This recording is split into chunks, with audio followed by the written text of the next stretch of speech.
Yeah, I think it really comes down to the biggest obstacles that it comes down to is that we are collectively, humanity is still operating from lower levels of the brain, from primitive areas that have to do with competition, with what we call the fight or flight response, with a tendency towards separation rather than unity.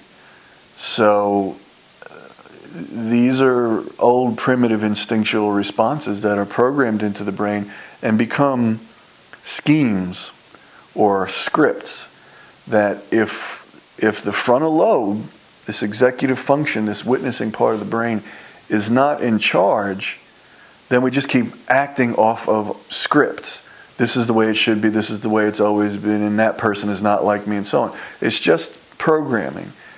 So fundamentally, if we're not conscious and we're walking around just operating out of our memories and out of our scripts, out of belief systems that are probably incorrect and erroneous and maybe even harmful. So if we just are sort of hypnotized by that and we live our lives, then we just maintain this same scenario that's been going on for thousands and thousands of years.